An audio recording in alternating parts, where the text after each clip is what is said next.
हरे कृष्णा। राधे राधे। हम सभी साधक मांडवी का जीवन परिचय श्रवण कर रहे हैं।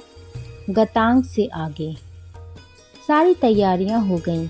माताएं, महर्षि वशिष्ठ, समस्त सेना, मंत्री परिषद भरत के साथ चल रहे थे।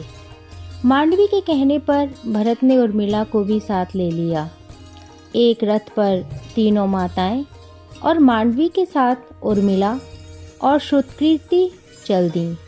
एक रथ पर भरत, शत्रुघ्न और महर्षि वशिष्ठ विराजे और पीछे पीछे हाथियों, अश्वरोहियों सहित अयोध्या की चतुरंगिनी सेना अनुसरण करने लगी। भरत के रथ पर महाराज दशरथ की श्वेत पताका फहरा रही थी। चित्रकूट में भरत ने राम से मिलकर अपना पक्ष बिल्कुल स्पष्ट कर दिया और कह दिया कि राजा राम ही हैं, वही रहेंगे। माँ के इस प्रस्ताव में उनका कोई हाथ नहीं है। अपनी विशाल सेना के साथ माताओं और गुरु सहित यहाँ चित्रकूट में भरत आए ही इसीलिए थे कि वे राम को अयोध्या लौटा ले आएंगे। लेकिन राम तो दृढ़ प्रतिज्ञ थे। उन्होंने स्पष्ट इनकार कर दिया। उन्होंने पिता के आदेश का पालन करते हुए 14 वर्ष बाद ही वन से लौटने का निश्चय बताया। भरत को राम से मिलने के बाद बहुत निराशा हुई। कैसा संयोग था। एक तरफ महर्षि वशिष्ठ सहित भरत राम को लौटाने के लिए समझा रहे थे। तीनों माताएं सभा में विचार के लिए उपस्थित थीं। तभी कनखइयों से सीता ने लक्ष्मण को बुलाया। यह योजना मांडवी की ही थी। वह लक्ष्मण के सम्मुख आने से कतरा रही थीं। पूर्व योजना के अनुसार सब कुछ निश्चित करके लक्ष्मण से कहा गया, आओ लखन, भीतर कुटिया में देखो क्या प्रकाश है। हाँ, मेरे सिर का पुष्प गुच्छ रखा है, उसे ला दो। सीता से यह सुनकर ज्यों ही लक्ष्मण ने कुटिया में अपने कदम भीतर रखे, सामने उर्मिला को देखकर अप्रत्याशित इस मिलन की अपनी भावना पर वे काबू न पा सके। प्यासे हिरण की तरह उर्मिला की आंखों में आंखें डालकर बिना होठ खोले सारी व्यथा कथा कह डाली और कुछ ही पल में इतने दिनों का गुजारा हुआ अकेलापन सूरज की गर्मी से पिघली बर्फ की तरह बह गया। कितनी ही देर दोनों मौन जड़ मूर्तिवत खड़े रहे। किसी के मुंह से भी कोई स्वर नहीं उभर पाया।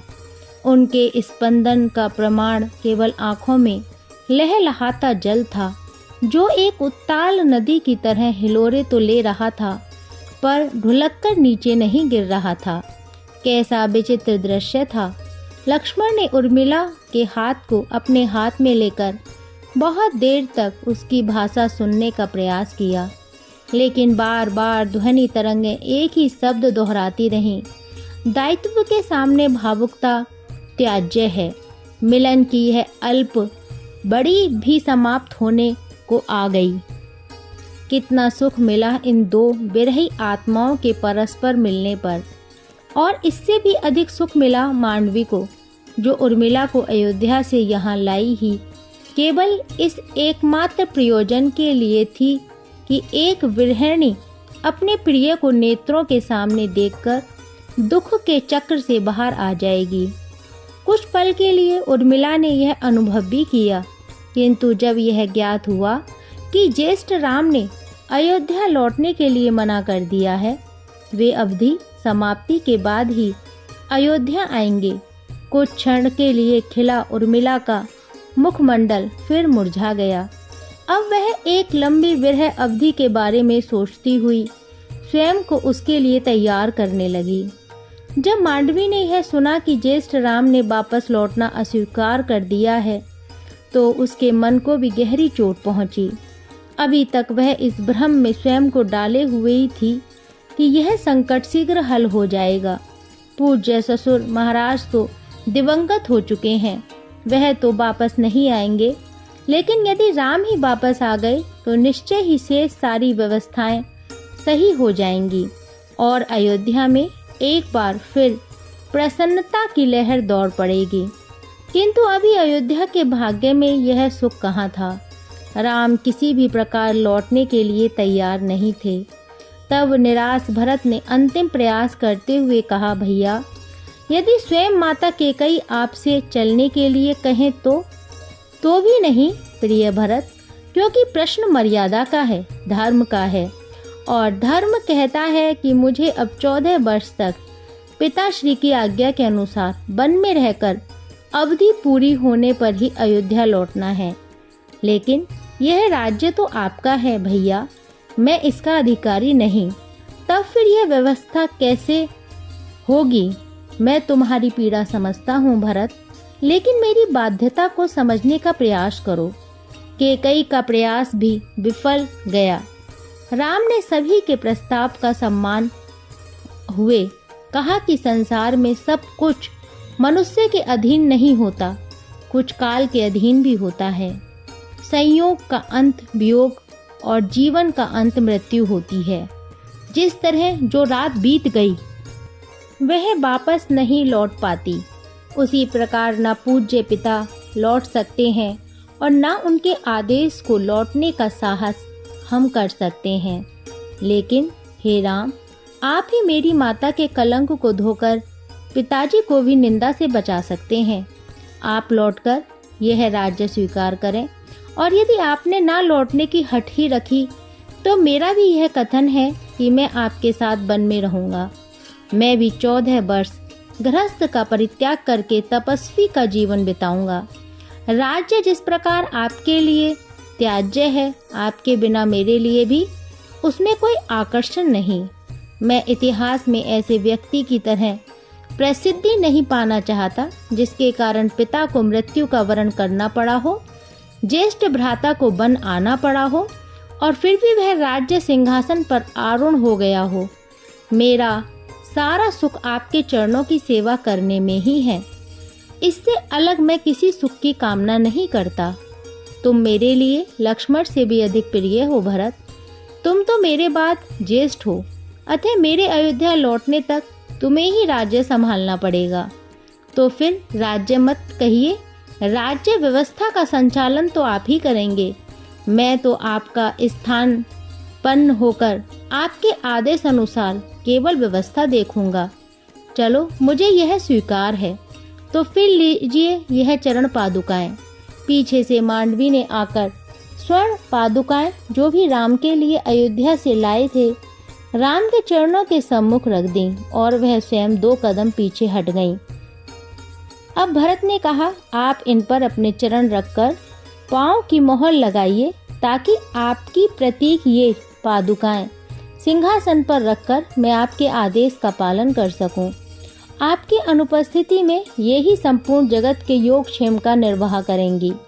यह सुनकर राम के हृदय का बांध टूट गया। उनके नेत्रों से अविरल आंसुओं की धारा फूट पड़ी। राम ने भारी मन से भाव विह्वल होकर भरत की लाई स्वर्ण जड़ित पादुकाएं पैरों से स्पर्श करके भरत को लौटा दी और उन्हें गले लगाकर वे सुबक पड़े। मुझे क्यों कमजोर करता है भरत? जा, लौट जा भैया। आज तेरे जैसा भाई पाकर मैं धन्य हो गया। देख, ध्यान से देख, आकाश से पूज्य पिता तुझे आशीर्वाद दे रहे हैं। भरत ने डबडबाई आंखों से आकाश की ओर देखा और फिर अपने पास खड़ी मांडवी को दिखाते हुए कहा, देखो मांडवी, देखो, ध्यान से देखो, आकाश में विराजमान पिता मुझे आशीर्वाद दे रहे हैं। कुछ संयत होने के बाद भरत ने राम से कहा, आपके आदेश पर मैं इन चरण पादुकाओं सहित लौट तो रहा हूँ। अयोध्या सम्राट श्री राम, यह विश्वास दिलाता हूँ कि इस अवधि में ये चरण पादुकाएं रघुकुल की नीति रीति का पालन कराते हुए अयोध्या में शासन का संचालन करेंगी, आपका वस्तुतः प्रतिनिधित्व करेंगी। लेकिन मैं 14 वर्ष तक आप ही के समान जटाजूट धारण कर बलकल चीर पहने वनवासी की तरह अयोध्या से बाहर पल पल आपके आने की प्रतीक्षा करूंगा। और हे परम तप, 14वें वर्ष की समाप्ति के बाद यदि आपका आगमन अयोध्या में नहीं हुआ तो वह प्रातः मैं अपनी इन आँखों से नहीं देखूंगा। अग्नि समाधि ले लूँगा। मैं 14 वर्ष तक ही प्रतीक्षा करूँगा।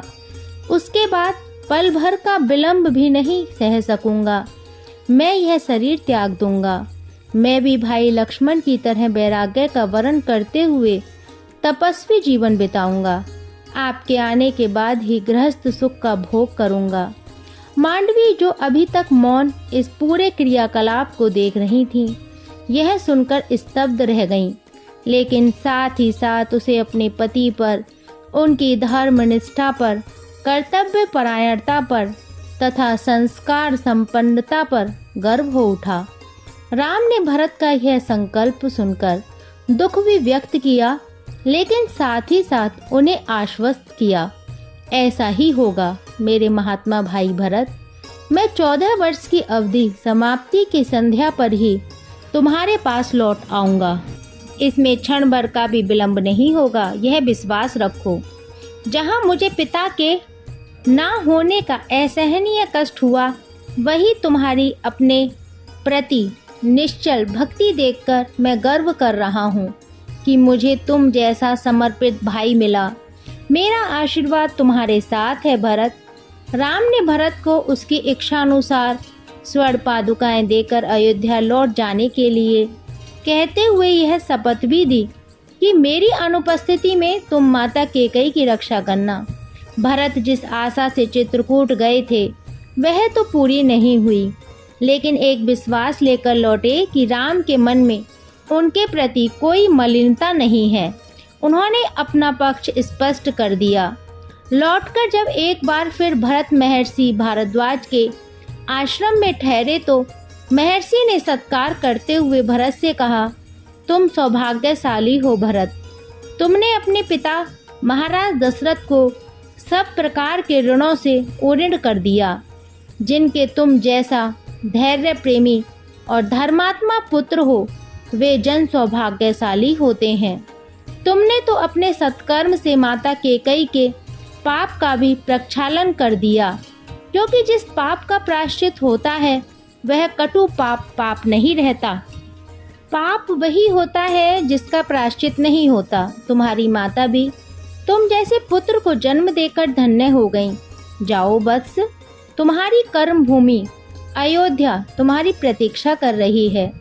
मुनि से आशीर्वाद लेकर जब भरत दल बदल सहित अयोध्या लौटे तो मुख्य द्वार पर ही खड़े विचार करने लगे, कितनी श्रीहीन हो गई है यह नगरी, एक सूखी नदी के समान या फिर नायक विहीन एक पराजित सेना सी। भरत ने अपने पास एक परछाई अनुभव की, यह मांडवी थी। डूबते हुए सूर्य को सामने देखते हुए भरत ने कहा, वह 14 वर्ष लंबी अनंत काल रात्रि है जहाँ मेरी परछाई सी तुम अंधकार में विलीन हो रही हो। आने वाली प्रकाश की किरण जब अयोध्या आकाश में अपने आगमन को विकीर्ण करेंगी, उस समय फिर तुम्हारा सामीप्य प्राप्त होगा। मैं एक लंबे व्रत के लिए संकल्पबद्ध धर्म पर आरूढ़ यात्रारत हूँ। तुम्हें मेरी संकल्प अवधि तक के लिए प्रतीक्षा करनी होगी मांडवी। क्षणभर के लिए यह भावुक नारी, जो अनेक स्थलों पर अब तक भरत के साथ सहधर्मिणी की भूमिका निभाते हुए चलती रहीं, अचानक इस मोड़ पर आकर ठिठक गईं। लेकिन शीघ्र ही उसके मन में यह विचार आया, यह तो एक लंबी तपस्या यात्रा है जिसमें तीनों माताएं अपने अपने स्तर पर तपस्या का वर्ण करने के लिए बाध्य हुई हैं।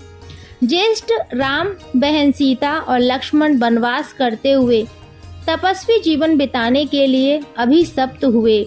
स्वयं उर्मिला विरह वियोग सहती दीप शिखा की तरह तिल तिल जलती तपस्या का ही एक भाव जी रही हैं, तो फिर वह कैसे मुक्त रह सकती थीं?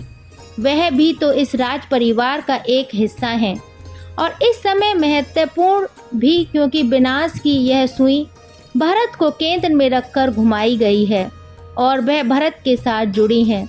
इसलिए उसके झोंके के प्रभाव से कैसे मुक्त रह सकती हैं? मांडवी अपनी भावी कर्म पर विचार कर रही थी। और भरत सामने निश्चेत अयोध्या के निस्तारण के बारे में सोच रहे थे। कैसे कर पाएंगे वे मृतदेह में रक्त का संचार? जिन लोगों के उत्साह महाराज के मरण से ठंडे पड़ गए, राम और लक्ष्मण के सीता सहित वन गमन से जिनके मन मर गए, ऐसे प्रजा समूह में चेतना का शंख किस विधि से फूंका जाएगा? वे इसी समस्या से उलझे हुए थे और उन्हें कोई रास्ता नहीं दिखलाई पड़ रहा था। प्रश्न तो आंतरिक वेदना से मुक्ति का था, और जब वे स्वयं को ही इस वेदना से मुक्त नहीं कर पा रहे थे, तो किसी दूसरे को उपदेश देकर कैसे उत्साहित कर पाएंगे? फिर अपने पार्श्व में खड़ी मांडवी से भरत ने कहा, यह कैसा दायित्व है प्रिय? भाग्य ने मुझे किस परीक्षा की घड़ी में ला पटका है, जिसका संचालन मुझे करना है। लेकिन सूत्र या तो पिता अपने साथ ले गए या राम के पास वन में है। यह अयोध्या तो असहाय ही हो गई है। अब आगे का प्रसंग हम कल श्रवण करेंगे। जब तक के लिए हरे कृष्णा, राधे राधे।